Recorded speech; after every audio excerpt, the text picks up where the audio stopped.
is Fox 26 News at 8. Your Gulf Coast Weather Authority. Well, it's almost time to start thinking about Christmas shopping, and more people than ever before are hitting the internet to find great holiday bargains, but there's also a greater risk of identity theft, and thieves have a lot of new sneaky ways to get a hold of your personal information. We'll tell you about some of the biggest online dangers out there this holiday season.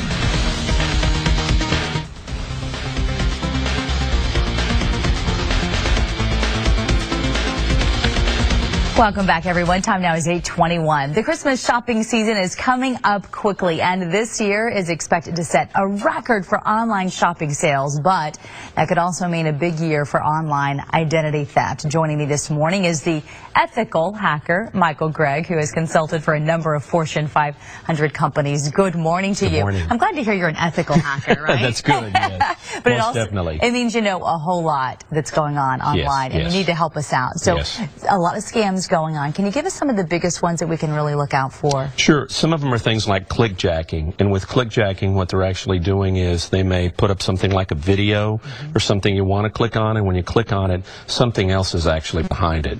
Another big one is these codes. You see a lot of these codes today. Tell me just quickly what you mean by something else behind it.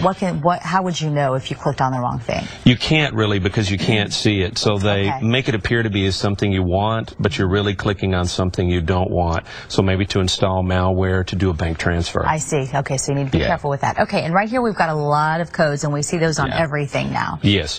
You see these codes, and the real problem with these codes is many times you don't know what you're clicking on. So it may appear to be one thing, but when you click on it, it may actually redirect you to a malicious site. Ooh, and you do not want that either. So how do you know which ones to click on and which ones not? You really want to make sure you see that these are from legitimate sites, and if you find these, you know, on a bumper sticker, you see them at a mall, you see them somewhere else, should really practice caution before you see where they redirect you to. Okay. All right. What else do you have for us? Another big one is what I would call browser shopping or Google shopping, where maybe you just put in a term like cheap iPads or cheap notebooks, because what the attackers do is they move their ads up to the top of the list, and when you click on it, it redirects you to a malicious site. So what you should do is always go to a legitimate site, go to one you know, a well-named vendor or retailer that you know. But what if you really are looking for a good deal and it looks legit? Is there anything that you can tell, like you see with a couple of these, the link goes on forever. There's a lot of information there. Is that something to be a little leery about, or how do you know? One of the things you can look for is sometimes the extension, because if it's not a .com, if it's not a common extension, it was .ru or some other odd extension, that could be other parts of the world where you really don't want to go. Okay, but if you really want to be safe, don't go to somewhere you haven't heard of. Exactly, exactly. All right, and let's go over some more. And the other big ones really is just open Wi-Fi, because when you go to open Wi-Fi or at the airport or you're traveling during the holiday season, attackers are standing by, and what they're actually doing is they sniff your traffic and they're trying to pick up these cookies. And if they can pick up these cookies or these values, what they can actually do is then log directly into your maybe Twitter page, into your Facebook page, into these other pages. So they literally take over your accounts. So one of the big things you want to do is don't use open Wi-Fi. And if you have to do that, you want to use things like a VPN. And that sounds kind of complicated, but one of the things people can do is they can use these services, which are sometimes just $2 or $3 a month, or maybe like $15, $20 a year to do this for them. Or you can use one of these Wi-Fi access points from vendors like AT&T, T-Mobile, and others.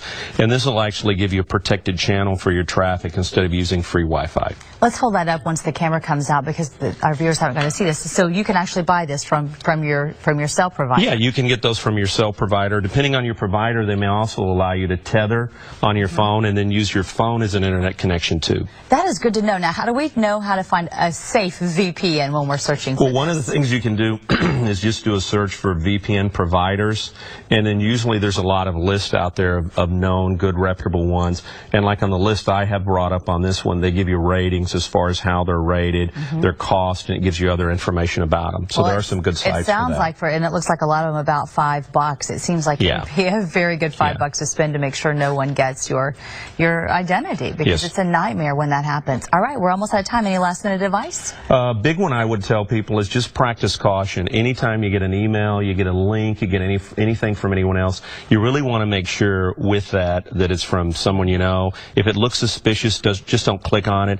And especially things like pop-ups. If you get pop-ups on your machine, the best thing to do, even instead of clicking no, is just close your entire browser, because that way it won't allow it to launch. Some of them, even when you click no or try to close it, it'll still launch. So just close the browser and restart it. Well, I tell you what, people have gotten really tricky with trying to mess you up, and it's so much better just to be safe than sorry. Every second you're online these days. Thanks so much for being here. Thank you. Everyone's about to really get busy shopping online. Good timing.